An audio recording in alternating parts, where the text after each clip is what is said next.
Hello दोस्तों, मैं मोइन खान आपका स्वागत करता हूं तक्षशिला ट्यूटोरियल के ऑनलाइन चैनल पर। तो आज हम बात करेंगे लेक्चर नंबर 6.4 की। लास्ट क्लास हमने बात करी थी जो आपकी एक्सरसाइज 6.1 थी, मैंने उसको कंप्लीट तरीके से खत्म किया था, यानी कि उसमें हमने प्रॉपर आपको 3 लेक्चर बताए थे ना। तो बिल्कुल बेसिक चीज़ें मैं आपको स्टार्ट किया था, बिल्कुल एंड तक हमने आपको लेके गए। सारी चीज़ें मैंने आपको डिस्क्राइब करी, कैसे आपको यूनिट सोचना है, कैसे आपको स्विच सोचना है, क्या दे रखा है, किसकी रिस्पेक्ट में दे रखा है, सारी चीज़ें मैंने आपको बताया था। लेकिन तब भी आपको लगता है कोई प्रॉब्लम आपको किसी भी पॉइंट पे हो रही है, देन आप तुरंत कॉन्टेक्ट करिए, चीजें बिल्कुल क्लियर करी जाएंगी। तो आज हम बात करेंगे, जो टॉपिक आपका रहेगा क्या, वर्धमान एवं हास्यमान फलन। जैसा कि मैंने चैप्टर स्टार्टिंग में ही आपको बताया था कि इस पर्टिकुलर चैप्टर में, यानी चैप्टर नंबर 6 में 5 टॉपिक आपके इंक्लूड हैं, यानी इन 5 टॉपिक से ही आपकी एक्सरसाइज प्रॉपर बनाई गई। ठीक है, तो फर्स्ट तो हमने पढ़ लिया, ठीक है, rate of change of quantity, है ना। तो आज हम बात करेंगे क्या, आज हम बात करेंगे वर्धमान एवं हास्यमान फलन की, यानी कि इंक्रीजिंग एंड डिक्रीजिंग फंक्शन की। यहाँ से आपका कम से कम 2 क्वेश्चन आपके बोर्ड एग्जाम में बनते हैं। ठीक है, एक क्वेश्चन आपका 5 मार्कर का बनता है, एक क्वेश्चन आपका छोटा सा 1 मार्कर का बनता है। ये बात आप माइंड में रखिएगा, ठीक है। मेरी बात पर विश्वास नहीं आपको हो रहा है, आप देन अनसॉल्व आप जब लेंगे अपने, तो वहाँ पे आप चेकआउट कर सकते हैं, खुद ही देखेंगे वहाँ पे कहीं ना कहीं एक 1 मार्कर का आपको इसी तरह क्वेश्चन मिलेगा और कहीं ना कहीं 5 मार्कर का क्वेश्चन आपको मिलेगा, मिलना ही मान के चलिए आप। ठीक है, तो अब हम बात करेंगे क्या, इंक्रीजिंग एंड डिक्रीजिंग फंक्शन की। देखो, इंक्रीजिंग और डिक्रीजिंग फंक्शन जो होते हैं वो मोस्टली आपके 2 टाइप्स के होते हैं, लेकिन उससे जो टाइप होगा तो हम लोग बात पढ़ेंगे। लेकिन सर सवाल उठता है कि सर हमको कैसे पता चलता है कि इंक्रीजिंग हो रहा है, डिक्रीजिंग हो रहा है। तो पहले मैं उस कॉन्सेप्ट के ऊपर डिस्कस करूंगा, यानी कि इंक्रीजिंग फंक्शन क्या होता है, डिक्रीजिंग फंक्शन क्या होता है, फिर इंक्रीजिंग फंक्शन कितने प्रकार के होते हैं मैं उनके ऊपर डिटेल से डिस्कस करूंगा। देन हम लोग एक्सरसाइज के ऊपर विषय करें, यानी कि आपको पॉइंट, यानी इंक्रीजिंग फंक्शन समझ में आ गया, इंक्रीजिंग फंक्शन की टाइप समझ में आ गए, तो क्वेश्चन को लगाने में कोई दिक्कत नहीं होगी। सारा कॉन्सेप्ट जो मैं बताऊंगा इसी कॉन्सेप्ट के अकॉर्डिंग मैं आप क्वेश्चन लगाएंगे। जो चीज़ें मैं आपको बताऊंगा माइंड में रखना, वो चीज़ आपको माइंड में रखनी है, देन उसके बाद आपके क्वेश्चन अपने आप से हो जाएंगे। ठीक है, चलिए बात करते हैं पहले क्या यहाँ पे इंक्रीजिंग फंक्शन की। तो यहाँ पे मैं हेडिंग लिख रहा हूँ क्या, इंक्रीजिंग फंक्शन यानी कि वर्धमान फलन। फंक्शन को समझने और डिक्रीजिंग फंक्शन को समझने के लिए थोड़ा सा मैं आपको प्रॉपर क्या एक फंक्शन के अकॉर्डिंग समझाऊंगा। जैसा कि आपने पढ़ा होगा y बराबर यहाँ पे क्या, यहाँ हमने दिया x²। ठीक है, तो उम्मीद करें इस फंक्शन के बारे में आप जानते होंगे, या नॉर्मल आप कह सकते हैं कि यहाँ का द्विघात हमने प्रॉपर एक द्विपद लिया। ठीक है, यानी कि 2 पावर का हमने एक पद लिया है, या आप इसको कह सकते हैं, ध्यान से देखेंगे तो आपने कोनिक सेक्शन यानी कि शंकु परिच्छेद में आपने पढ़ा होगा 11th क्लास में। ये आपका क्या था, ये आपका पैराबोला यानी कि परवलय है। मानते कि नहीं मानते बात, तो उसी के अकॉर्डिंग हम लोग बात करेंगे। अब इसी का हम लोग एक ग्राफ प्लॉट करेंगे, उसके अकॉर्डिंग मैं आपको बताऊंगा फंक्शन कहाँ पे इंक्रीज कर रहा है, फंक्शन कहाँ पे आपका डिक्रीज कर रहा है। ठीक है, तो प्रॉपर आप पैराबोला, आपको पता पैराबोला ये कौन सा पैराबोला, यानी x² = y। पहला वाला क्या होता है, y² = 4x होता है। दूसरा क्या होता है, जब माइनस लग जाता है इसी के आगे, और तीसरा यानी आपका तीसरा है। और तीसरा कहाँ बनता है, देखिए पहला आपका यहाँ पे बनता है, दूसरा यहाँ बनता है, तीसरा जो है आपका ऊपर बनता है। ठीक है, तो उसी के अकॉर्डिंग यहाँ बात करेंगे। तो प्रॉपर हमने यहाँ पे फॉर्म कर ली। ये आपकी क्या होती है, ये आपकी x एक्सेस होती है, ये आपकी क्या होती है, आपकी y एक्सेस होती है। इधर की बात करेंगे तो इधर क्या x डैश होता है, इधर क्या होता है y डैश, या आप -y लेते हैं, कभी -x लेते हैं। जैसा आप प्रॉपर लिखते आ रहे हैं वही लिखिएगा, कोई अलग चेंज करने की जरूरत नहीं है। ठीक है, मैंने x बताया तो आपने x डैश लिख लिया, ऐसा कुछ नहीं है, दोनों की मीनिंग सेम होती है। आप कुछ बचपन से पढ़ते आ रहे हैं, -x लिख रहे हैं तो वही लिखिए। ठीक है, उसकी कोई टेंशन ना लीजिएगा। अब प्रॉपर यहाँ पे हमको प्लॉट करना है, यानी कि डायग्राम बनाना है। अब डायग्राम कैसे बनाएंगे, कुछ ना कुछ सर हमको पॉइंट पता होने चाहिए। तो आपने क्लास 10th में अपने मन से जब लीनियर इक्वेशन पढ़ी होगी वहाँ पे, यानी कि रैखिक असमीका, यानी कि रैखिक समीकरण जब आपने वहाँ पढ़े होंगे, तो प्रॉपर अपने मन से कुछ x की वैल्यू रखते थे, y मिलता था, कभी कभी y की वैल्यू रखते थे, x मिलता था। इसी के अकॉर्डिंग हम लोग पॉइंट निकालते थे। ठीक है, तो यहाँ जब हम पॉइंट निकालेंगे, यहाँ लिखेंगे व्हेन, यानी कि जब x बराबर, हम यहाँ पे 0 रख रहे हैं, जब आप यहाँ पे x बराबर 0 रखेंगे तो 0 का स्क्वायर करेंगे तो y कितना आ जाएगा, तो y भी तो आपका 0 आएगा, यानी x बराबर 0, तो यहाँ पे हो जाएगा क्या, देन, यानी कि तब y बराबर भी 0 आएगा। और जब हम x बराबर क्या रख रहे हैं, 1 रख रहे हैं, देन y बराबर क्या आ जाएगा, देन आपका y बराबर आपका हो जाएगा कितना, y बराबर, क्योंकि यहाँ 1 रखेंगे तो 1 का स्क्वायर 1 ही आएगा, तो ये आपका 1 बनेगा। तो और जब हम x बराबर कितना 2 रख दे रहे हैं यहाँ पे, देन y बराबर कितना आ जाएगा, जब यहाँ 2 रखेंगे, 2 का स्क्वायर 4, तो y बराबर कितना हो जाएगा, y बराबर आपका आ जाएगा 4 आ जाएगा। एंड उसके बाद जब x बराबर हम यहाँ रख रहे हैं कितना, -1, देन y बराबर कितना हो जाएगा, y बराबर यहाँ रखेंगे -1 का स्क्वायर प्लस का 1 ही आएगा, ये चीज़ आ जाएगी। जब हम x बराबर रखेंगे -2, देन आपका y बराबर कितना आ जाएगा, y बराबर यहाँ रखेंगे -4 हो जाएगा। ठीक है। तो ये सब चीज़ें यहाँ पे नॉर्मल रहेगी, ठीक है। यानी कि जब जीरो रखेंगे तो जीरो मिलेगा। ये अब यहाँ अपनी मर्जी आप वाई रख लीजिए, एक्स मिल जाएगा, लेकिन यहाँ पे वाई निकालना आसान है, एक्स निकालना आसान नहीं है, ठीक है, क्योंकि स्क्वायर रूट लेना पड़ेगा, तो पता चले किसी को आता ही नहीं हो। तो इसलिए जिसमें आप कंफर्टेबल हो, यानी कि जिसमें आप अपने आप को अच्छा महसूस करते हो, यानी कोई भी गलती होने की संभावना ना हो, वो काम किया करिए, ज़्यादा बेटर रहेगा, ठीक है। फर्जी यहाँ पे आप चेकआउट करेंगे तो दिक्कत है, बात समझ रहे हैं ना। या आप प्रॉपर आपके पास टाइम हो तो आप यहाँ पे आप वाई की वैल्यू रखिए, एक्स निकाल लीजिए, क्या दिक्कत। लेकिन डायग्राम आपका सेम वही बनेगा, चाहे आप जो भी पॉइंट माने चाहे ना माने। बात समझ में आई? हाँ ठीक। अब यहाँ पे हम पुट करते हैं।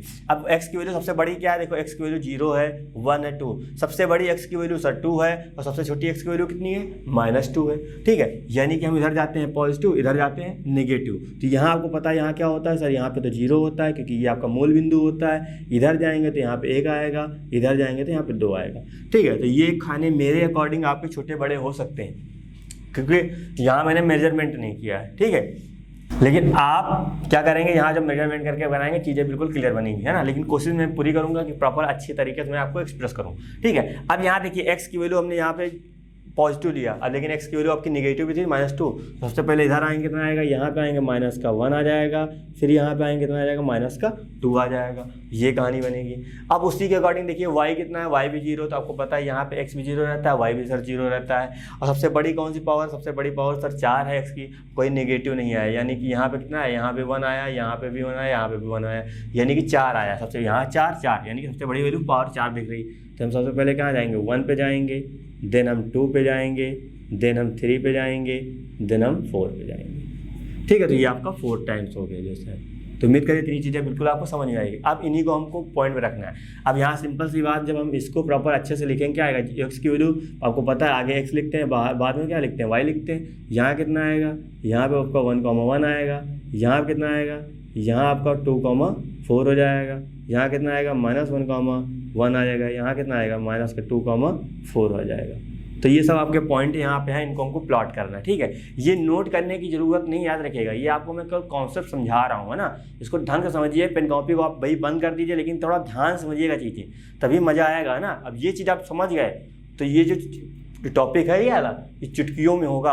अदरवाइज आप इसमें फंसे कहीं तो फिर ये पूरा यानी कि फंस जाएगा, पूरी एक्सरसाइज आपकी गई। और पूरी एक्सरसाइज गई मतलब कहने के आपके 2 क्वेश्चन जो आपके आने वाले हैं बोर्ड एग्जाम में वो गए, है ना। तो थोड़ा सा पॉइंट को अच्छे से समझिएगा, चीज़ें बिल्कुल करिएगा।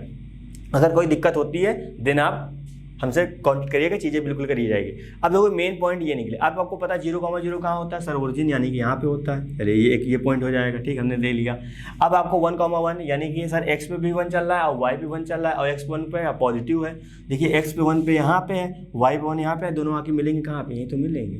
ये हमने यहाँ बना दिया, ठीक है। अब आते हैं यहाँ पे 2,4। देखिए x पे कितना, x पे सर 2 है, y पे कितना 4, यानी कि 2,4 आके कहाँ मिलेगा, यहीं तो मिलेगा, है ना। थोड़ा सा मैं अपने अकॉर्डिंग इसको बना रहा हूँ, चीज़ें समझते रहिएगा, ठीक है। अब देखिए यहाँ पे x पे कितना है सर, नेगेटिव है, और y पे कितना 1 है ना। x पे नेगेटिव आएगा, y पे 1, यानी कि ये वाला पॉइंट आपका यहाँ पे आ जाएगा इस बार, ठीक है। y पे कितना है, -2 है, इस पर 4 है, यानी कि -2 और 4 कहाँ पे आएगा, देखिए यहाँ पे मैच करेगा ये मेरे ख्याल से, है ना। तो ये चीज़ यहाँ, यानी कि हमें सारे पॉइंट यहाँ पे जो हमने निकाले थे हमने पॉइंट किया। अब क्या करना है, इन सारे पॉइंट को हमको मिला देना है, और जब हम मिलाएंगे प्रॉपर क्या बनेगा आपका परवलय। तो हमने प्रॉपर इन्हीं पॉइंट की हेल्प से हमने यहाँ एक परवलय बनाया, ठीक। अब यहाँ समझिए पॉइंट आपका, अब यहीं आपको समझना है कि आपका तो पॉइंट था क्या, आपको सब यहाँ समझना था इंक्रीजिंग फंक्शन क्या होता है और डिक्रीजिंग फंक्शन क्या होता है। थोड़ा सा ध्यान समझिए। पहले आपको फंक्शन यहाँ था, देन ये क्या हुआ, यहाँ देखिए प्रॉपर, पहले हम ऊपर थे, ऊपर से कहाँ है नीचे, यानी कि हम लोग घट गए ना। और घटने का मतलब क्या होता है, डिक्रीज करना, यानी कि हम लोगों का हाथ से हो रहा है, ठीक है। सिंपल सी बात, मेरे पास पहले पैसे ज़्यादा थे, देन पैसे क्या हो गए, 0 हो गए, मतलब कम हो गए। तो इसका मतलब पैसे क्या हुआ, घट गया, यानी कि हास्यमान हो गया। यानी कि यहाँ से जो पॉइंट हो रहा है ये क्या हो रहा है, ये आपका डिक्रीज हो रहा है, ठीक है। और डिक्रीज यहाँ लिख देंगे, डिक्रीज हो रहा है कहाँ तक, यहाँ तक आ रहा है, ठीक है। अब यहाँ मैं आपसे कहूँ कहाँ से कहाँ, यानी कि -2 से 0 के बीच फंक्शन क्या हो रहा है, फंक्शन आपका डिक्रीज हो रहा है। और यहाँ से देखिए, यहाँ से फिर से आपका क्या हुआ, ग्राफ इंक्रीज कर रहा है, यानी कि ये बढ़ रहा है। ये क्या होगा, ये आपका बढ़ रहा है, यानी कि यहाँ पे क्या हो रहा है, यहाँ पे आपका इंक्रीज हो रहा है। ये पॉइंट यहाँ पे आ जाएगा। ठीक है। तो फंक्शन देखिए इधर इंक्रीज हो रहा है, इधर डिक्रीज हो रहा है, मतलब क्या होगा, ये आपका डिक्रीजिंग फंक्शन हो गया, ये आपका इंक्रीजिंग फंक्शन हो गया। अब मैं आपसे कहूँ किस किस पॉइंट पे, यानी कि x की बात करेंगे -2 और 0 के बीच में फंक्शन हो रहा है, क्या हो रहा है आपका डिक्रीज हो रहा है, और 0 से जो 2 के बीच में यहाँ बात हो रही है क्या हो रहा है, इंक्रीज हो रहा है। यानी कि निगेटिव वाले पोर्शन पे देखा जाए तो फंक्शन क्या हो रहा है, डिक्रीज हो रहा है, और यहाँ फंक्शन आपका इंक्रीज हो रहा है। तो मैंने आपसे क्या कहा था, मैं आपको यहाँ पे ये समझाऊंगा केवल क्या डिक्रीजिंग फंक्शन का कैसे दिख रहा है और इंक्रीजिंग फंक्शन कैसे दिख रहा है। देखिए डिक्रीजिंग फंक्शन ये आपका हुआ और इंक्रीजिंग फंक्शन ये, यानी कि आपको पता है जब चीज़ घटती है तो डिक्रीज, जब आपकी बढ़ती है मतलब इंक्रीज। यहाँ पर आप देख सकते हैं कि मतलब इस तरह जब कोई चीज़ होगा तो डिक्रीज कर रहा है और ये आपका इंक्रीज कर रहा है। और किस इंटरवल की बात कर रहे हैं, -2 से लेके 0 के बीच फंक्शन क्या हो रहा है, देखिए घट रहा है, और 0 से लेके 2 के बीच फंक्शन क्या हो रहा है, बढ़ रहा है। बात समझ में आई, उम्मीद कर रही थी पॉइंट आपको समझ में आया होगा। यानी डिक्रीज क्या होता है, ये डिक्रीज जो लिखा है यही डिक्रीजिंग फंक्शन हो गया, जो इंक्रीज लिखा है यही आपका इंक्रीजिंग फंक्शन हो गया। ठीक है, अब हम बात करेंगे टाइप्स ऑफ, यानी कि इंक्रीजिंग फंक्शन और डिक्रीजिंग फंक्शन। यानी कि इंक्रीजिंग फंक्शन कितने प्रकार के होते हैं, उनके एक्चुअली ग्राफ किस तरह दिखता है, और डिक्रीजिंग फंक्शन कितने प्रकार के होते हैं, उनका एक्चुअली ग्राफ किस तरह दिखता है, हम लोग पहले अब उसकी बात करेंगे। सबसे पहले हम बात करेंगे क्या, इंक्रीजिंग फंक्शन की। इंक्रीजिंग मोस्टली आपके 2 प्रकार के होते हैं, एक नॉर्मल यानी कि इंक्रीजिंग फंक्शन ही होता है, दूसरा आपका होता है स्ट्रिक्टली इंक्रीजिंग फंक्शन। ठीक है, अभी समझाएंगे स्ट्रिक्टली इंक्रीजिंग क्या होता है, नॉर्मल इंक्रीजिंग क्या होता है, अभी बताएंगे। ठीक है, तो नॉर्मल यानी कि सबसे पहले हम बात करेंगे, सबसे पहले हम पॉइंट की बात कर रहे हैं इंक्रीजिंग फंक्शन में, स्ट्रिक्टली इंक्रीजिंग। ठीक है, स्ट्रिक्टली इंक्रीजिंग मतलब होता है निरंतर वर्धमान, इंक्रीजिंग का मतलब वर्धमान, और स्ट्रिक्टली मतलब क्या, लगातार यानी कि निरंतर। ठीक है, यहाँ हम लिखेंगे क्या, पहला क्या होता है, पहला आपका होता है निरंतर वर्धमान। एक्चुअली होगा क्या, ठीक है, अब उसका पहले हम डायग्राम समझते हैं। जैसे प्रॉपर हमने ये चीज़ बना दी, ठीक, आपको पता है ये क्या होता है सर, ये x होता है कोऑर्डिनेट, ये क्या होता है y कोऑर्डिनेट होता है। यहाँ बात क्या हो रही है, वर्धमान, हमको सर पता है इंक्रीजिंग का मतलब जहाँ ग्राफ बढ़ रहा होगा। ठीक है, ग्राफ बढ़ना और एकदम से ग्राफ बढ़ना अलग अलग डिफरेंस होता है। ठीक है, अब ये चीज़ आपको मैं समझाऊंगा। यहाँ पे क्या निरंतर मतलब लगातार, यानी कि कहीं पे रुक नहीं रहा है, सीधा बढ़ा ही जा रहा है। ऐसा नहीं कि मतलब हम बढ़े थोड़ा सा फिर आराम किया फिर बढ़े फिर आराम किया फिर बढ़े, ऐसा नहीं। निरंतर का मतलब होता है एक बार बढ़े तो मतलब सीधा बढ़े, है ना। यानी कि जैसे हमने कहा यहाँ बना दीजिए, तो ये क्या होगा, ये आपका जो प्रॉपर होगा ये आपका स्ट्रिक्टली इंक्रीजिंग यानी कि निरंतर वर्धमान का ग्राफ है, यानी कि डायरेक्ट बढ़ा। अब सर यहाँ पे तो आपने डायग्राम समझा दिया, लेकिन ऐसी कंडीशन क्या होती है जिसके अकॉर्डिंग हम लोग बात करेंगे। ठीक है, अब यहाँ पे वर्धमान की बात, जब इंक्रीजिंग की बात करेंगे तो सिंपल सी बात, कोई ना कोई फंक्शन दिया जाएगा, हमसे तब पूछेगा फंक्शन ये इंक्रीज कर रहा है कि डिक्रीज कर रहा है, क्योंकि फंक्शन ही बताया जाएगा ना। तो फंक्शन हमने मान लिया क्या, y इक्वल टू आपको क्या दिया जाएगा, fx दिया जाएगा। हमने मान लिया कि y इक्वल टू क्या दिया जाएगा आपका fx क्या होता है, एक फंक्शन होता है आपका, कोई भी हो सकता है, ट्रिग्नोमेट्री भी हो सकता है, और आपका अलजेब्रिक फंक्शन होता है, लॉग वाला कुछ भी हो सकता है, क्या दिक्कत है ना। तो इस तरह फंक्शन दिया जाएगा। जब हम उस फंक्शन को, पॉइंट समझिएगा, जब हम उस फंक्शन को एक बार डिफ्रेंसिएशन करेंगे, जो फंक्शन दिया जाएगा उसका हम डिफ्रेंसिएशन कर देंगे, जब वो फंक्शन की वैल्यू प्रॉपर क्या आएगी, 0 से बड़ी आएगी। मेरी पॉइंट बात समझिएगा, डायग्राम से तो आप समझ गए कि स्ट्रिक्टली मतलब क्या, लगातार, लेकिन क्वेश्चन आपको डायग्राम से थोड़ी नहीं करना, क्वेश्चन तो आपसे कंडीशन से करना है ना। तो याद रखिए जो फंक्शन दिया जाएगा उस फंक्शन का हमको क्या करना पड़ेगा, उस फंक्शन को हमको डिफरेंशिएशन करना पड़ेगा जब f(x) की वैल्यू f'(x) की वैल्यू 0 से बड़ी आएगी। याद रखिएगा हमेशा ये पॉइंट, जब f'(x) की वैल्यू 0 से बड़ी होगी तो फंक्शन आपका क्या होगा, तो फंक्शन आपका स्ट्रिक्टली इंक्रीजिंग यानी कि निरंतर वर्धमान होगा। ठीक है, तो ये तो पॉइंट ये था, मैंने क्या कहा, जब आपका फंक्शन दिया जाएगा, फंक्शन को हम एक बार डिफरेंशिएशन करेंगे, उसकी वैल्यू जब 0 से बड़ी आएगी तभी आप कह सकते हैं क्या, निरंतर वर्धमान होगा। अब सर सवाल यहाँ पे एक चीज़ मेरे दिमाग में ये उठ रहा है क्या, कि सर जब फंक्शन जब आप f'(x) निकालेंगे, चलिए मान लिया आपने डिफरेंशिएट किया, x निकाल लिया, लेकिन सर उसको चेक करने के लिए हमें पास कोई ना कोई पॉइंट होना चाहिए, तभी तो हम पर्टिकुलर x की राह रखेंगे। बिल्कुल सही सोचा आपने। ठीक है, तो हाँ यहाँ एक बात और याद रखिएगा हमेशा, क्या, जब आपको प्रॉपर पूछा जाएगा यानी कि ये फंक्शन स्ट्रिक्टली इंक्रीजिंग है या डिक्रीजिंग जो भी कहा जाए, तो पर्टिकुलर क्या आपको एक फंक्शन दिया जाएगा, फंक्शन के साथ जब उसको सिद्ध करना होगा तो कोई ना कोई इंटरवल दिया जाएगा। मेरी बात थोड़ा ध्यान समझिएगा, जब आपको इस फंक्शन को सिद्ध करना होगा कि ये फंक्शन फॉर पर्टिकुलर ये चीज़ है कि नहीं है, तो आपको वहाँ इंटरवल दिए जाएंगे। नहीं दिए जाएंगे तो हम लोग निकाल लेंगे, क्या दिक्कत है, आराम से निकाल आएगा। ठीक है, तो यानी कि आप कोई ना कोई पॉइंट पता होगा, उसी पे हमको चेक करना पड़ेगा। ये तो हमने चेक कर लिया क्या, स्ट्रिक्टली इंक्रीजिंग। सेकेंड पॉइंट आपका होता है यानी कि बी की हम बात करेंगे। बी क्या होता है, नॉर्मल यानी कि वर्धमान।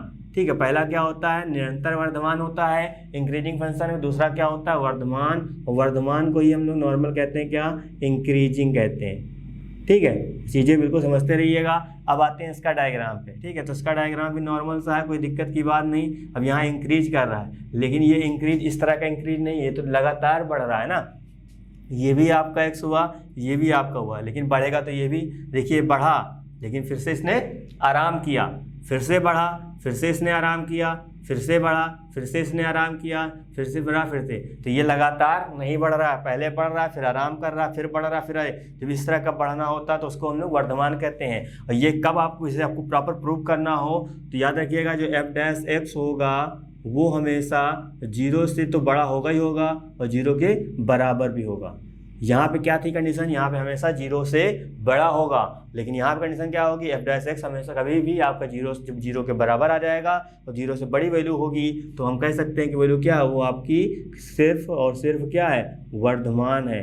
तो उम्मीद कर रहे हैं चीज़ें आपको बिल्कुल अच्छे से समझ आई होगी। अब हम इसी तरह बात करते हैं क्या, डिक्रीजिंग फंक्शन की। तो आप ये चीज़ नोट कर लीजिएगा, ठीक है। ये चीज़ क्या होती कंडीशन, ये कंडीशन क्या होती, क्योंकि मेन इन्हीं कंडीशनों का खेल है, उसी अकॉर्डिंग हम लोग काम करेंगे जितने क्वेश्चन आपके होंगे। ठीक है, अब हम बात कर रहे हैं क्या, डिक्रीजिंग फंक्शन। डिक्रीजिंग फंक्शन है, सबसे पहला पॉइंट होता है आपका क्या, सेम वही, यानी स्टिकली डिक्रीजिंग, तो हिंदी में कहते हैं स्टिकली। आपको पता ही क्या है, निरंतर, और डिक्रीजिंग का मतलब ह्रासमान। ठीक है, तो उम्मीद करें चीज़ें आपको बिल्कुल अच्छे समझ आ रही होगी। ठीक है, अब यहाँ पे निरंतर का मतलब होता है अचानक से, यानी कि लगातार घटना है। ह्रासमान का मतलब क्या, घटना, लगातार घटना। अब लगातार घट कैसे कर सकता है, ये तो लगातार घट सकता है, घट तो रहा है, ये क्या हो जाएगा, ये आपका यानी कि निरंतर ह्रासमान हो जाएगा। और इसमें कंडीशन क्या होगी, जो आप निकालेंगे f(x) यानी जो फंक्शन दिया जाएगा, जब वो हमेशा क्या होगा, 0 से छोटा होगा। जब वो आपका 0 से छोटा आया है, 0 छोटा मतलब क्या, वैल्यू हमेशा निगेटिव आई है। जब वैल्यू हमेशा निगेटिव आएगी तो निरंतर ह्रासमान होगा, और वैल्यू 0 के बराबर नहीं, 0 से छोटी होनी चाहिए। इनसे -1, -2, -3, -3/2 इस तरह की वैल्यू। ठीक है, इस तरह कंडीशन आएगी। तो दूसरा पॉइंट आपका आएगा नॉर्मल क्या, डिक्रीजिंग फंक्शन यानी कि ह्रासमान। ठीक है, तो कन्फ्यूजन मत होइएगा। कन्फ्यूजन क्या मैंने कहा, ये सारे डिक्रीजिंग 2 ही पॉइंट, यानी कि एक इंक्रीजिंग, एक स्टिकली डिक्रीजिंग, एक डिक्रीजिंग, ये प्रॉपर आपके अलग अलग है। ठीक है, लेकिन ये इसी के अकॉर्डिंग इसी टॉपिक में ही आते हैं, इसलिए मैं आपको समझा रहा हूँ। ठीक है, एक्चुअली आपको बुक में ग्राफ भी नहीं मिलेगा, लेकिन मैं ये आपको इसलिए समझा रहा हूँ कि चीज़ें आपको माइंड में रहें, क्योंकि जब मैं आपसे कहूँगा स्टिकली तो आपके दिमाग में आएगा हाँ लगातार घट रहा है। ठीक, इस तरह का क्वेश्चन आपके एग्जाम में भी आ सकते हैं, 1 मार्कर का बन सकता है। ठीक है, और कैसे बनेगा वो मैं आगे बताऊंगा आपको, है ना। तो आपको लगातार चीज़ें समझना है और चीज़ें पढ़नी है अच्छे से। ये आपका डिक्रीजिंग यहाँ आ जाएगा फंक्शन, इसको कहते हैं हम लोग क्या, ह्रासमान। ठीक, अब इसका सर डायग्राम क्या होगा, सर हाँ घटेगा तो, लेकिन लगातार नहीं घटेगा। जैसे यहाँ, तो यहाँ भी कुछ ना कुछ पहले घटेगा, फिर आराम करेगा। फिर जैसे हम लोग पहाड़ पे चढ़ते हैं तो पहले चढ़े, फिर आराम किया, फिर चढ़े, इसे तो चढ़ते हैं, उतरते भी यही काम है। उतरते हैं, ऐसा नहीं कि लगातार उतर जाएंगे, नहीं तो चले जाएंगे ना, आराम से उतरते हैं, फिर थोड़ी देर बैठ जाते हैं, फिर उसी करा कि ये भी कहानी, हम चढ़े हैं यहाँ पे, हमको उतरना तो हम यहाँ उतरेंगे, फिर ये जाएंगे, फिर ये उतरेंगे, फिर ये जाएंगे, फिर ये उतरेंगे, फिर ये जाएंगे, इसी तरह चलते रहेंगे। तो ये क्या होता है, यही आपका डिक्रीजिंग फंक्शन होता है। उसमें जो कंडीशन होती है कि जो f' होता है वो सर 0 से छोटा तो होता है, लेकिन 0 के बराबर भी होता है। तो ये जो सब कंडीशन आती हैं, तो इन्हीं को हम लोग क्या कहते हैं, स्टिकली इंक्रीजिंग या स्टिकली डिक्रीजिंग। तो इंक्रीजिंग में जो मैंने कंडीशन बताई वो आपको माइंड में रखनी है, डिक्रीजिंग में जो मैंने कंडीशन बताई वो आपको माइंड में रखनी है। वो अभी मैं जो क्वेश्चन कराऊंगा सारा कॉन्सेप्ट आपका बिल्कुल क्लियर होगा। ठीक है, तो घबराना बिल्कुल नहीं, आपको जो मैं चीज़ें बता रहा हूँ समझ में नहीं आया, कोई दिक्कत की बात नहीं है। वापस आप वीडियो को पॉज करिए, आगे बढ़ने के बजाय आप वापस फिर से देखिए वो चीज़। ठीक है, एक बार पढ़े नहीं समझ में आता देन आप हमसे तुरंत कॉन्टेक्ट करिएगा, चीज़ें बिल्कुल क्लियर होंगी। लेकिन आपको समझना पड़ेगा, आप समझेंगे नहीं तो मैं फिर से कह रहा हूँ, आप 2 क्वेश्चन यानी कि 6-7 नंबर अपने आप खो देंगे। ठीक है, बात समझ में आ रही है ना, तो अच्छे से आपको पढ़ना है। चलिए हम बात करते हैं एक्सरसाइज 6.2। ठीक है, ये लेक्चर नंबर आपका 6.4 है, यानी कि इस चैप्टर का चौथा लेक्चर मैं पढ़ा रहा हूँ, यानी कि चौथा पार्ट कह सकते हैं। लेकिन जो हम एक्सरसाइज बात करेंगे आज 6.2 की बात करेंगे। A to Z सारे क्वेश्चन में कराऊंगा बिल्कुल कॉन्सेप्ट के साथ, बस आपको रिवीजन पर रिवीजन करना है। यानी कि जो मैं पढ़ाता हूँ वो तो पढ़ना ही पढ़ना है, देन आपको टाइम निकाल के उनका अपने मन से क्वेश्चन को अच्छे से एनालाइज करना है, समझना है चीज़ें कैसे हो रही कैसे नहीं हो रही, अपने आप से चीज़ें सब क्लियर होंगी। ठीक है, अब हम बात करते हैं एक्सरसाइज 6.2 की। तो यहाँ पे मैंने एक्सरसाइज लिखी क्या, 6.2। ठीक है, उसका पहला क्वेश्चन यहाँ पे है, सिद्ध कीजिए कि R पर, R आपको पता होना चाहिए क्या है, वास्तविक संख्या यानी कि रियल नंबर है। पर fx कैसे प्रदत्त फलन निरंतर क्या वर्धमान। अब यहाँ पे देखो निरंतर वर्धमान है, यानी कि आपको बताना है ये जो फंक्शन है ये कैसा है, फंक्शन है ये आपका निरंतर वर्धमान है। और निरंतर वर्धमान के लिए मैंने आपको कंडीशन बताई थी क्या, कि जो आपका fx होगा, फिर से नोट करिएगा ठीक है, जो f डैश x है वो हमेशा क्या होगा, 0 से बड़ा होगा। जब f डैश x आपका 0 से बड़ा होगा तब आप कह सकते हैं कि फंक्शन कैसा है, निरंतर वर्धमान है। 0 से बड़ा होना चाहिए, चाहे कुछ पॉइंट ही बड़ा हो लेकिन 0 से बड़ा होना चाहिए। दूसरा पॉइंट ये था क्या, कि f डैश x जब 0 से बड़ा हो और 0 के बराबर हो तो क्या होता था, वो खाली आपका वर्धमान होता था, ना कि निरंतर वर्धमान होता था। लेकिन आपको यहाँ पे सिद्ध क्या करना है, सिद्ध करना है कि निरंतर वर्धमान, यानी कि ये कंडीशन आनी चाहिए। और ये कंडीशन कहाँ, किस पॉइंट पे चेक करना है, r पर। r क्या होता है, -∞ से +∞ के जितने नंबर होते हैं सब आपके वास्तविक होते हैं, यानी किसी भी पॉइंट पर आपको चेक करना है, सब पे क्या आना चाहिए, वर्धमान आना चाहिए। ठीक है, तो जब उसके लिए हमको बताया था क्या, f(x) हमको निकालना पड़ता क्या, f डैश x निकालना पड़ता है। सबसे पहले मैं यहाँ राइट करूंगा सॉल्यूशन, लिखूंगा पहले क्या, fx। ठीक है, पहले मैं fx राइट कर देता हूँ, देन आपको पता है f डैश x क्या होता है, एक बार डिफरेंशिएशन करना उसके बाद आता है। तो यहाँ आया 3x + 17 था, 17 आ गया। यहाँ फंक्शन कुछ भी हो सकता है, कोई दिक्कत की बात नहीं है ना, अभी इसलिए बेसिक्स क्वेश्चन लिया हूँ तो आपको समझ में आया। मैंने आपसे क्या कहा था, मैंने आपसे कहा था जब सिद्ध करना होगा तो आपको एक फंक्शन दिया जाएगा, देन आपको एक यहाँ पे आपको एक पॉइंट दिया जाएगा। तो देखो यहाँ पे आपको एक फंक्शन भी दिया गया है और एक पॉइंट भी दिया गया है। पॉइंट यानी कि आप कह सकते हैं अंतराल, अंतराल कैसे सर कह सकते हैं, यहाँ तो रियल नंबर की बात हो रही है। तो रियल नंबर का मतलब क्या होता है, -∞ से लेके +∞। हुआ कि नहीं हुआ अंतराल, ठीक है। तो ये चीज़ आपको जब प्रूव किया जाएगा तो कुछ ना कुछ दिया जाएगा। जब आपसे कहा जाएगा भैया निकालिए या बताइए, तो कहीं ना कहीं जो आगे क्वेश्चन आएगा उसकी तरह हम लोग टैकल करेंगे। लेकिन अभी समझना आपको यहाँ पे, अब क्या निकालना, हमको वर्धमान प्रूव करना, तो हमको f डैश x निकालना पड़ेगा। चलिए अब हम निकालते हैं यहाँ पे f डैश x। जब हम यहाँ पे f डैश x निकालेंगे, आपको पता है 3 कांस्टेंट है, बाहर आ जाएगा, इसका हो जाएगा कितना 1, तो 17 का कांस्टेंट मतलब हो जाएगा 0, 3 एक कम 3 हो जाएगा f डैश x। तो ध्यान दीजिए अभी यहाँ पे जैसे x आता, जब यहाँ पे x आता तो मैं रियल नंबर से कोई ना कोई पॉइंट निकालता, यहाँ पुट करता, बात मानते हैं। लेकिन जब x यहाँ पे आया नहीं है, अब रियल नंबर से हम कोई भी पॉइंट निकाल ले तो ये चेंज थोड़ी नहीं होने वाला, क्योंकि इसके पास x नहीं है। जब x होता तभी तो इसके मान में कुछ ना कुछ परिवर्तन होता, जब इसको चेंज ही नहीं होगा। लेकिन तब भी दिख रहा है कि क्या f डैश x क्या है, 3 है, और f डैश x 3 मतलब क्या है, 0 से बड़ा तो हुआ, क्योंकि 3 क्या होता है, 0 से बड़ा होता है। जब f डैश x आपका 3 आ गया, 0 से बड़ा आ गया, तो इसका मतलब क्या हुआ, देखो 0 के बराबर भी नहीं है, 0 से बड़ा है। तो 0 से बड़ा मतलब क्या होगा, यानी कि सर 0 से बड़ा होता है f डैश, तो निरंतर वर्धमान होता है। तो यहाँ लिखेंगे क्या, यहाँ लिखेंगे क्या, ये f डैश x जो है क्या है, 0 से बड़ा है। जब 0 बड़ा से बड़ा है तो हम कह सकते हैं अतः r पर, r मतलब वास्तविक संख्या पर fx यानी कितना 3x + 17 निरंतर वर्धमान है। इस तरह आपको काम करना है। देखो छोटा सा क्वेश्चन है, यही क्वेश्चन आपका 1 मार्कर में कभी कभी आता है। बस यहाँ फंक्शन थोड़ा सा कभी कभी बढ़ा दे देते हैं, लेकिन चीज़ें बिल्कुल नॉर्मल होती हैं। बस आपको अच्छे से प्रैक्टिस करनी है, चीज़ें समझनी है, देन सारी चीज़ें बिल्कुल क्लियर हो जाएंगी। ठीक है, तो अच्छे से आप समझिएगा क्या निरंतर वर्धमान कब होता है, f डैश x हमेशा 0 से बड़ा होना चाहिए, और 0 से बड़ा बराबर हुआ तो खाली वो वर्धमान होगा। लेकिन आपको यहाँ निरंतर वर्धमान पूछा गया था, तो हमको ये कंडीशन लानी ही लानी है, उसके अकॉर्डिंग बात करेंगे। ठीक है, मैं आपसे कहा जब अभी यहाँ पे x बाई चांस x आ जाता, जब x आता तो मैं रियल नंबर से कोई ना कोई पॉइंट उठाता, -∞ से +∞ के बीच का नंबर यहाँ रखता, फिर रखने के बाद मैं चेक करता क्या ये जो f डैश x है वो 0 से बड़ा है कि नहीं है। लेकिन यहाँ पे कुछ आया नहीं, मतलब इसमें कुछ हम चेंज कर नहीं सकते। जब कर नहीं सकते मतलब ये हमेशा यही रहेगा। जब यही रहेगा तो ये क्या दिख रहा है, f डैश x पर बड़ा दिख रहा है हमको, यानी कि 0 से बड़ा दिख रहा है। जब ये 0 से बड़ा हुआ इसका मतलब क्या हुआ, ये आपका निरंतर वर्धमान ही हुआ। बात समझ में आई। चलिए अब हम बात करते हैं सेकंड क्वेश्चन की।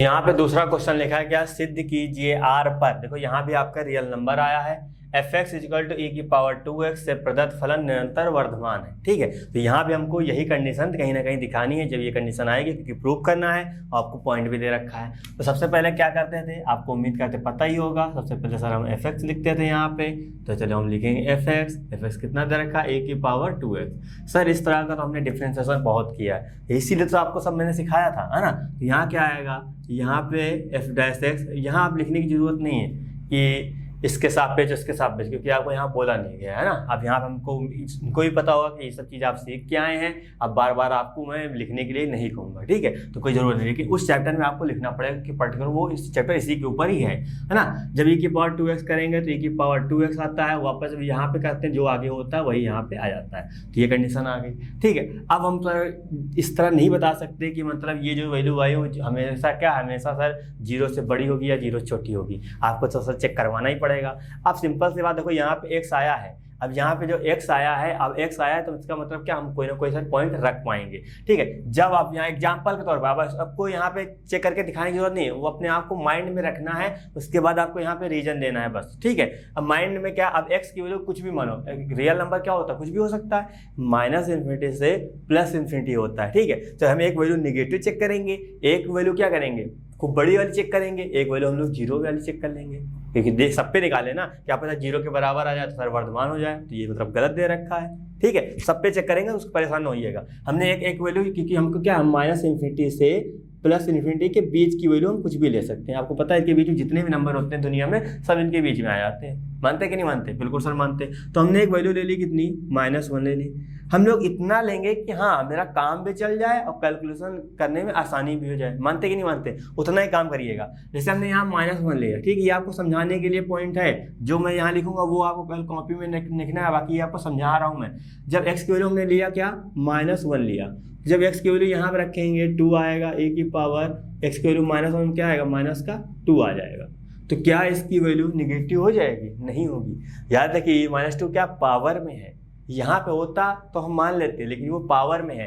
ये पावर में है तो आपको पता है, इसको लिख सकते हैं, जिसकी पावर नेगेटिव नीचे भेज दो क्या हो जाता है, पॉजिटिव। आया कि नहीं आया टोटल पॉजिटिव? जब टोटल पॉजिटिव आया, ऊपर 2 है, नीचे इसकी वैल्यू प्रॉपर जो ए की होती है, कितनी होती है, ए की वैल्यू 7 पॉइंट समथिंग कुछ होती है, ठीक है, वो हम यहाँ पे रखेंगे। जब माफ करिएगा 2 पॉइंट कुछ समथिंग होती है, जब वो वैल्यू हम यहाँ पे रखेंगे तो प्रॉपर जब सॉल्व करेंगे चीज़ें, तब भी समथिंग क्या आएगा। अब 2 पॉइंट समथिंग मान लो, कुछ भी मान लो, स्क्वायर करेंगे जो भी मान, हमेशा क्या होगा, 0 पॉइंट समथिंग तो आएगी। और 0 पॉइंट समथिंग यानी कि 0 पॉइंट मान लेते हैं कितना, 2 नहीं, ये हमने माना है, एग्जैक्ट नहीं बताया, ठीक है, मान लो इतनी आई, लेकिन है तो क्या है, 0 से बड़ी है, और देखो पॉजिटिव भी तो है, ठीक है। आया क्या, 0 से बड़ी, मैंने कहा था 0 से बड़ी होनी चाहिए, चाहे एक ही पॉइंट बड़ा हो, तो 0 से बड़ा आया। इसका मतलब हम कह सकते हैं क्या, कि सर इसमें हम कुछ भी ले, ठीक, इसलिए पहले तो -1 की कंडीशन थी।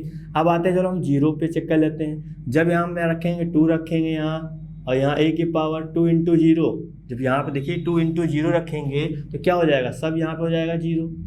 और किसी की पावर वैल्यू कितनी होती है, 1 होती है, यानी किसी की पावर 0 वैल्यू कितनी होती है, 1, और 2 का मल्टीप्लाई 1 से कितना आएगा सर, 2 आएगा।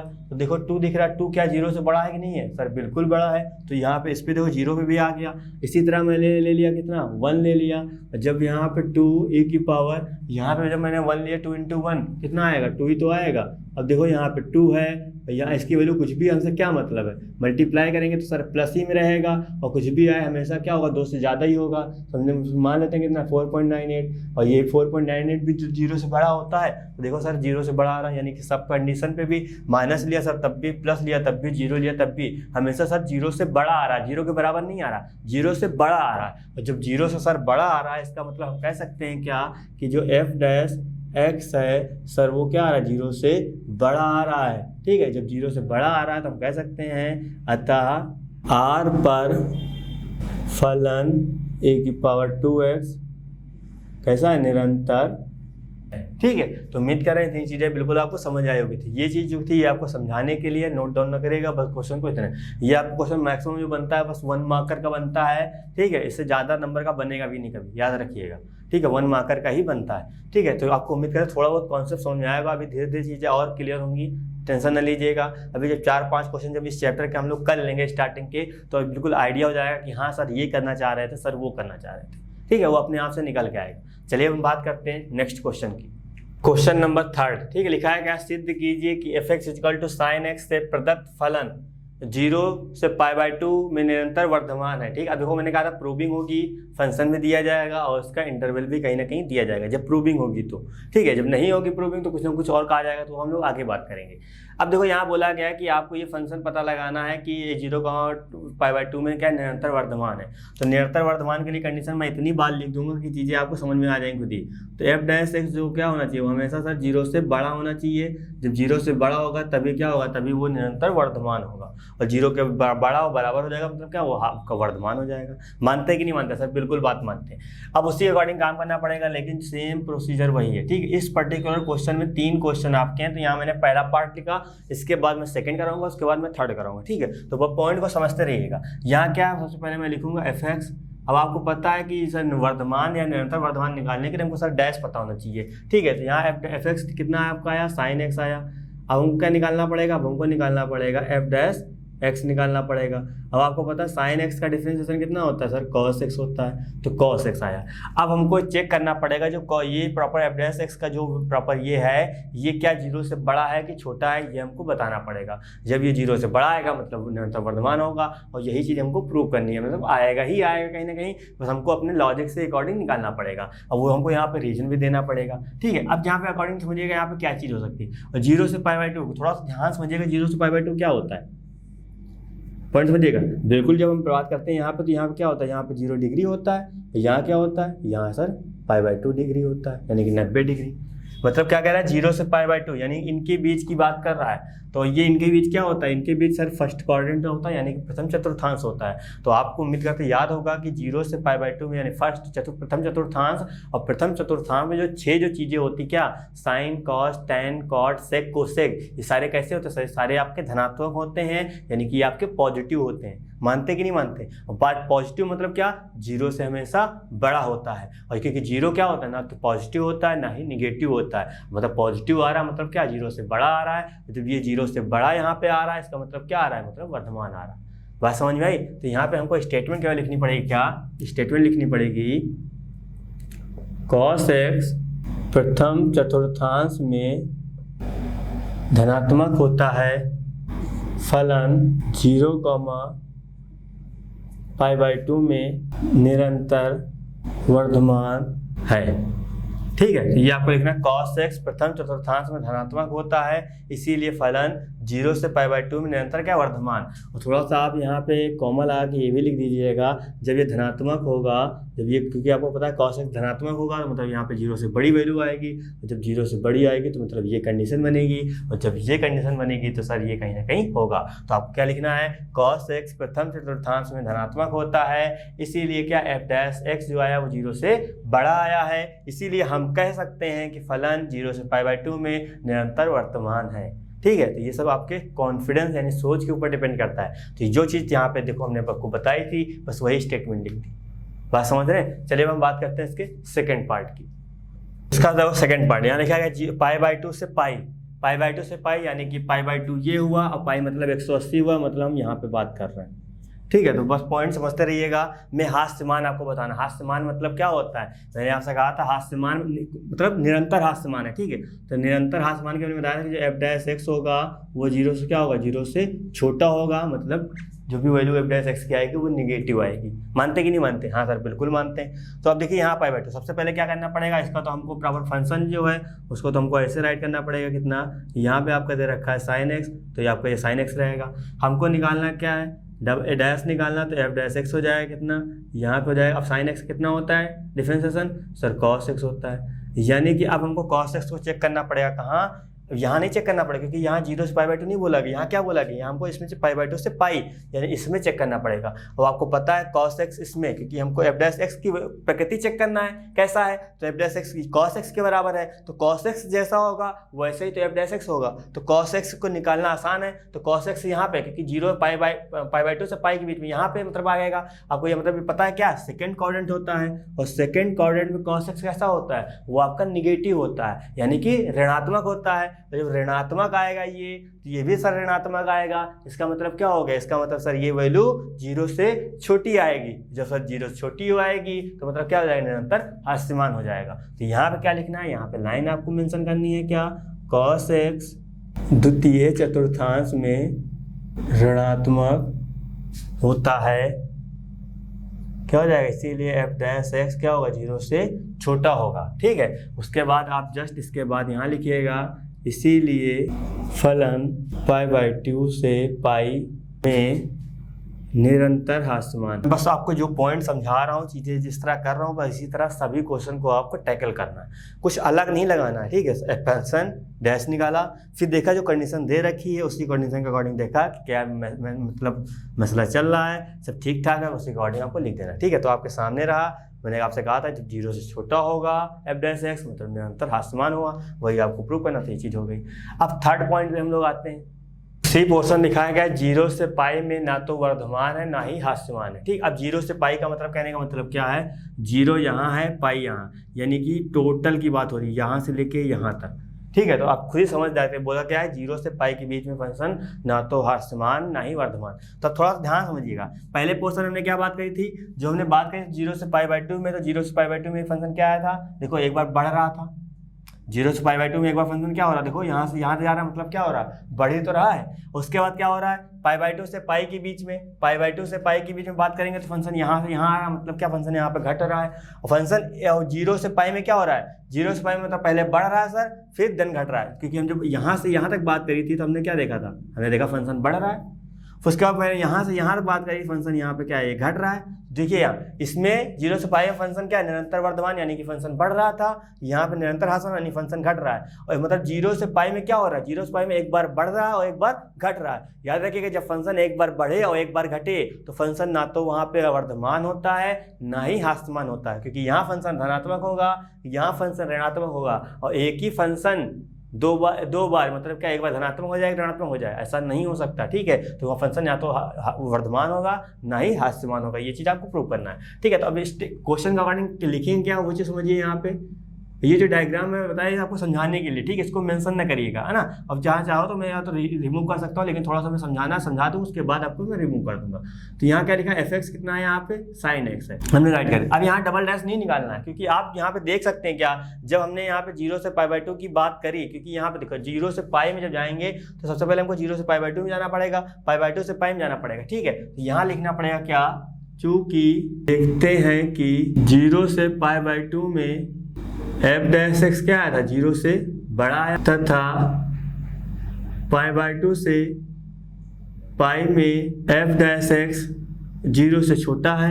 एक बार यहाँ पे क्या, F dash x greater than 0 मतलब क्या, यानी कि ये निरंतर वर्धमान की बात कर रहा है, और यहाँ पे क्या हो रहा है, हास्यमान की बात कर रहा है, यानी कि एक बार अच्छे से बढ़ रहा है, एक बार अच्छे से घट रहा है, मतलब क्या हो जाएगा, तो मतलब एक बार फंक्शन बढ़ रहा है यानी एक बार धनात्मक आ रहा है, एक बार ऋणात्मक आ रहा है। तो याद रखिएगा, जब एक ही फंक्शन एक बार बढ़े और एक बार घटे तो मतलब क्या, फंक्शन वो आपका ना तो क्या होता है, ना तो आपको वर्धमान होता है और ना ही आपका हास्यमान होता है। तो यहाँ लिखेंगे क्या हम लोग, अतः 0 से पाई में फलन ना तो मान है और न ही हास्यमान है। उम्मीद करें तीनों चीज़ें बिल्कुल आपको अच्छे से समझ आई होगी। ठीक है, तो मैं अब इसको रब कर रहा हूँ, तो आपको काम क्या करना है, अब आपको अच्छे से नोट डाउन कैसे कहाँ से कहाँ तक करना है, आपको अच्छे से नोट डाउन, पहले ये वाला पोर्शन देन ये वाला पोर्शन, उसके बाद आपको यहाँ जाना है। ठीक है, तो ये क्वेश्चन कई बार एग्जाम में देखा गया है, कंप्लीट पूरा आएगा, ये क्वेश्चन कंप्लीट पूरा बनता है। ठीक है, तो ये 4 मार्क्स या 5 मार्क्स का क्वेश्चन बनता ही बनता है। तो आप इनको अच्छे से क्या करेंगे, अच्छे समझेंगे, जो मैंने चीज़ें लिखाई हैं प्रॉपर, मैंने आपको सारी चीज़ें समझाई। देन आपको लगता है सर कोई दिक्कत है, देन आप हमसे कॉन्टेक्ट करिएगा, चीज़ें बिल्कुल क्लियर करी जाएंगी। चलिए अब हम बात करते हैं नेक्स्ट क्वेश्चन की। तो क्वेश्चन नंबर आपका 4 लिखा है कि अंतराल ज्ञात कीजिए जिनमें f(x = 2x² - 3x) से प्रदत्त फलन f निरंतर वर्धमान है तथा निरंतर हास्यमान है। यानी कि इस बार आपको कोई चीज़ प्रूव नहीं करनी है। मैंने आपसे कहा था जब प्रूव करना होगा तो फंक्शन दिया जाएगा और कोई ना कोई अंतराल दिया जाएगा, लेकिन इस बार खुद ही आपसे बोला गया क्या कि अंतराल हमको निकालना है, और अंतराल हमको निकालना है, उसका बताना है कि किस अंतराल पे, अंतराल पहले निकालना है, उसके बाद बताना है कि किस अंतराल पे फंक्शन आपका निरंतर वर्धमान है, फंक्शन आपका निरंतर हास्यमान है। ठीक है, जो लोग प्रॉपर एनसीईआरटी बुक फॉलो करते हैं, क्या पता वहाँ पे क्वेश्चन गलत हो, खाली वहाँ पे वर्धमान लिखा हो। ठीक है, तो आप आगे मेंशन कर लीजिए क्या निरंतर, वो प्रॉपर करेक्ट होगा आपका। उम्मीद करें चीज़ें आप बिल्कुल समझ गए होंगे। अब सबसे पहले निकालना सर अंतराल। अब अंतराल निकालने के लिए क्या करना पड़ेगा, कुछ अलग नहीं है, पहले फंक्शन लिखिए, डिफरेंशिएशन करिए, देन आगे जो होगा हम बात करेंगे, है ना। लेकिन बिल्कुल सर नॉर्मल सा है ना, चीज़ें आप समझते रहिएगा। जो चीज़ें मैं आपको बता रहा हूँ, तो यहाँ पर क्या आएगा, यहाँ पे आ जाएगा एफ एक्स कितना दे रखा है आपका 2x² माइनस का यहाँ पे कितना है 3x है, ठीक है। तो ये सब चीज़ें यहाँ पे आ गई। अब क्या करना, नॉर्मल से एक बार हमको सारा डिफरेंशिएशन करना है, तो वो तो काम करेंगे। तो f' इक्वल टू कितना आएगा सर, 2 कांस्टेंट बाहर आएगा, x² करेंगे कितना आ जाएगा 2x आ जाएगा, यहाँ पे आ जाएगा माइनस का 3, कितना हो जाएगा आपका, यहाँ पे आ जाएगा 4x माइनस का 3 हो जाएगा, ये आपका हो जाएगा f' आ जाएगा। तो इतनी चीज़ें यहाँ पे तो आ गई, f' कितना आया 4x माइनस का 3 आ गया। ये सब तो यहाँ मेंशन हो गया। अब हमको सर अंतराल निकालना है, तो अंतराल निकालने के लिए क्या करना पड़ेगा आपको, जो f' जो है आपको उसको 0 के इक्वल रखना ही रखना पड़ेगा। जब क्वेश्चन में आपसे अंतराल निकालने की बात करेगा, जो f' है आपने निकाला है, उसको अब क्या करना पड़ेगा, उसको आपको सर 0 के इक्वल रखना पड़ेगा। या लिख सकते हैं क्या, अंतराल के लिए, ठीक है। तो ये सब काम कर देंगे, कोई दिक्कत नहीं। तो f' की वैल्यू कितनी है 4x माइनस 3 है, इक्वल टू 0 आया। तो यहाँ 4x इक्वल टू कितना आएगा, उधर जाएगा 3, तो x इक्वल टू कितना आ जाएगा 3/4 आएगा। यानी x की वैल्यू कितनी मिली, 1 मिल गई, 3/4। तो प्रॉपर जब नंबर लाइन की बात करेंगे तो मान लेते हैं 3/4 का मतलब क्या हुआ 75, 0.75 हुआ, ठीक है। तो 3/4 यहाँ पे आ गया। अभी आपको पता है इधर क्या होता है, इधर सर माइनस इन्फिनिटी होता है, इधर क्या होता है, इधर सर प्लस इन्फिनिटी होता है। तो पहले हमको क्या करना पड़ेगा, पहले सर हमको यहाँ से यहाँ तक अंतराल लेना पड़ेगा, देन हमको क्या करना पड़ेगा, देन हमको सर यहाँ से यहाँ तक अंतराल लेना पड़ेगा। जब हम यहाँ से यहाँ तक बात करेंगे, ठीक है, तो कितना अंतराल आएगा, माइनस इन्फिनिटी से, आपको बता रखा है कि माइनस इन्फिनिटी के जो प्रॉपर जो ब्रैकेट लगता है हमेशा वो ओपन ब्रैकेट लगता है, क्योंकि हमको इस नंबर के बारे में कुछ आइडिया ही नहीं। लेकिन 3/4 में भी ओपन ब्रैकेट लगेगा। अब सर यहाँ पे क्यों लगा ओपन ब्रैकेट, क्योंकि देखो 3/4 एक बार इधर भी लिया जाएगा, 3/4 एक बार उधर भी लिया जाएगा, इसीलिए आइडिया नहीं किधर लिया जाएगा। तो यहाँ भी लगेगा क्या 3/4, क्योंकि यहाँ पॉजिटिव है और यहाँ क्या प्लस इन्फिनिटी की बात हो रही है, तो यहाँ प्लस का इन्फिनिटी आएगा। यानी कि यहाँ पे हमको 2 अंतराल मिले, ठीक है। तो पॉइंट समझिएगा, अभी चीज़ें ऐसा नहीं कि यहाँ पे हमेशा एक ही पॉइंट आएगा, यहाँ पे 2 पॉइंट आ सकते हैं। सपोज दैट ऐसे समझाने के लिए, जैसे यहाँ पे हम आया पॉइंट 1 आया, यहाँ पे आ गया मानो 2 आ गया, ठीक है। तो आपको पता है इधर क्या होता है माइनस इन्फिनिटी क्या होता है, इधर क्या होता है प्लस इन्फिनिटी होता है। तो आपका एक अंतराल ये बना, फिर एक अंतराल ये बना, फिर एक अंतराल ये बना। यानी कहने का मतलब यहाँ पे क्या आएगा, माइनस इन्फिनिटी से 1 आ जाएगा, यहाँ 1 से 2 आ जाएगा, 2 से इन्फिनिटी आ जाएगा। यानी कि 2 नंबर मिले तो मतलब 3 अंतराल मिलेंगे। यहाँ पे एक नंबर मिला था तो यहाँ पे 2 अंतराल मिले। बात समझ में आई? तो उम्मीद करें इतनी चीज़ें बिल्कुल आपको अच्छे समझ आई होगी। हम लिखेंगे क्या, यहाँ पर हम लिखते हैं अंतराल, ठीक है। तो जो प्रोसीजर मैं आपको बता रहा हूँ वो चीज़ें बस इसी तरह आप करते रहिए, चीज़ें बहुत नॉर्मल होंगी। थोड़ा सा स्टार्टिंग में आपको अटपटा लगेगा, लेकिन जो चीज़ें समझ जाएंगे तो बड़ा मजा आएगा। तो यहाँ लिखा हमने अंतराल, तो यहाँ लिखना है क्या, f' का चिन्ह, ठीक है। जो f' जिस चिन्ह का आएगा, निगेटिव आया मतलब पता चलेगा 0 से छोटा हुआ, पॉजिटिव आया मतलब 0 से बड़ा हुआ। और यहाँ पे आ जाएगा क्या, f' की प्रकृति आ जाएगी, ठीक। अब अंतराल यहाँ पे 2 हैं, ठीक है। अब आपको इस तरह बना लीजिए, वरना कोई ज़रूरत नहीं है। प्रॉपर आपको आइडिया पता चल जाएगा, यहाँ पे ये अंतराल बन रहा है, यहाँ पे ये अंतराल बन रहा है। आपको बनाना तो बना लीजिएगा। तो अंतराल कौन सा हो रहा है, माइनस इन्फिनिटी से 3/4, ठीक है। तो ये कहानी इधर आ जाएगी। दूसरा अंतराल क्या हुआ 3/4 और यहाँ पे आ जाएगा इन्फिनिटी। अब हमको f' का चिन्ह पता करना है। तो f' क्या है, f' आपका तो यही तो है, ठीक है। और चिन्ह यहाँ आप दिखाएंगे नहीं, आप आराम से साइड में पता कर लेंगे, जो आएगा वो लिख देंगे, बस कहानी खत्म, ठीक है। उसको सब पता है क्या होने वाला क्या नहीं होना, वो आपको दिखाने की यहाँ जरूरत नहीं। जो आपको दिखाना है वो मेन ये काम दिखाना है, ठीक है। तो हमको निकालना है क्या, f' का चिन्ह निकालना है। अब यहाँ पे चिन्ह निकालें, यानी कि अब हमको यहाँ पे कोई ना कोई इसका अंतराल का एक नंबर लेंगे। अब आपको पता है छोटे ब्रैकेट का मतलब पता होना चाहिए क्या, इसकी इधर इस नंबर की हम बात कर रहे हैं ना, इस नंबर की बात कर रहे हैं, इनके जो बीच में आएगा उनकी हम बात कर रहे हैं। अब आपको पता है यहाँ पे क्या 3/4 मतलब क्या 0 पॉइंट समथिंग काम पोर्शन चल रहा है, यानी कि माइनस इन्फिनिटी और 3/4 के बीच में। यानी कहने का मतलब क्या, माइनस इन्फिनिटी यहाँ पे हुआ और इसका मतलब क्या होता है, इसका मतलब जो नॉर्मल करेंगे 0.75 हुआ, तो इसका मतलब 0 इधर आएगा, इसका मतलब -1 इधर आएगा, इसका मतलब -2 आएगा, इससे चलता रहेगा। तो हमको कोई एक नंबर इनमें लेना है, तो हम ले लेते हैं क्या, 0 ले लो या -1 ले लो। इस तरह नंबर लो प्रॉपर, क्या जो वो नंबर आपका प्रॉपर अच्छे से कैलकुलेट आप कर पाओ। ऐसा नहीं कि आपने ले लिया -2000 समथिंग ले लिया, क्योंकि -इन्फिनिटी में तो वो भी ना आ जाएगा, पता है कैलकुलेशन में ही लटक गए। तो इसलिए अपना काम निकालो और आगे बढ़ो, ज़्यादा दिमाग लगाने की जरूरत नहीं है। अच्छा ये नंबर लेंगे तो क्या होगा, वो नंबर लेंगे, वो जब आप सुकून में बैठे तब ये काम करें, ठीक है। वरना अभी क्या है, अब ऐसा नंबर चूज करिए जो प्रॉपर आप कैलकुलेशन अच्छे से कर पाएँ, जो आप निकालना चाह रहे थे वो निकल रहे, तो आगे बढ़िए, ठीक है। बाकी जब आप हमसे कभी डिस्कशन करिएगा तब कुछ भी पूछिए, हम आपको बताएंगे, लेकिन जितना आपको सिखाया जा रहा है उतना माइंड में रखिएगा। देन थोड़ी सी भी दिक्कत आपको लग रही है देन आप पूछिए, वरना फर्जी चीजें आपको माइंड में नहीं लानी है, ठीक है। हमने लिया क्या -1, आप 0 भी ले सकते हैं, ये भी मैंने आपसे कहा कुछ भी ले लीजिए, बस आप कैलकुलेशन अच्छा कर पाए। आप बड़ा नंबर लेना है, आप बड़ा नंबर लीजिए, लेकिन कैलकुलेशन आप अच्छे से कर पाए तब, ठीक है। तो हमने -1 लिया, जब x की जगह यहाँ रखेंगे -1 तो आपको पता है क्या हो जाएगा, f-x इक्वल टू -1 रखेंगे तो 4 का मल्टीप्लाई -1 से -4 आएगा, -3 आएगा, कितना आ जाएगा, -7 आ जाएगा। क्या आया, -7 मतलब चिन्ह कैसा हुआ, ऋणात्मक हुआ। अब यहाँ देखिए चिन्ह कैसा हुआ, ऋणात्मक हुआ।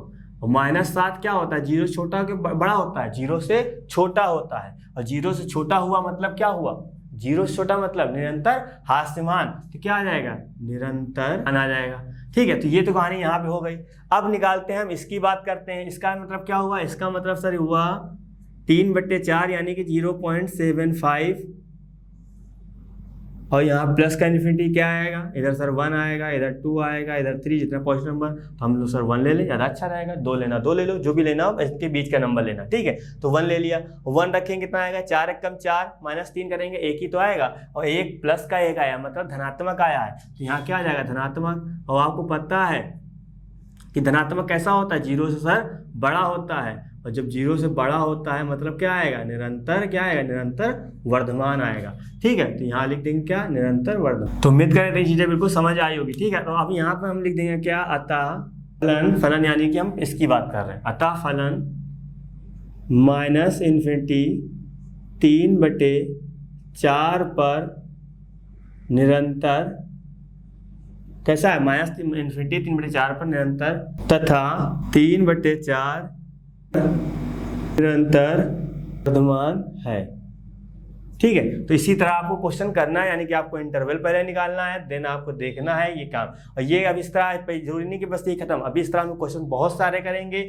इसी तरह मैं आपको चीज़ें समझाता रहूँगा, चीज़ें बिल्कुल क्लियर होती रहेंगी, कोई परेशानी नहीं होगी। लेकिन आपको माइंड में रखना है जब अंतराल निकालना है, और अंतराल निकालने के लिए हमको ये काम करना पड़ेगा। यहाँ से पॉइंट 3 निकले, 4 निकले, उसी के अकॉर्डिंग आपको बनाना है, फिर आपको यहाँ पे जाना है, यहाँ पे जाना है, चीज़ें बिल्कुल क्लियर होंगी, ठीक है। तो प्रॉपर आज की क्लास में हमने बात करी, थोड़ा सा कॉन्सेप्ट जो था वो हमने बात करी, फिर हमने 1 से लेकर 4 तक क्वेश्चन करेंगे।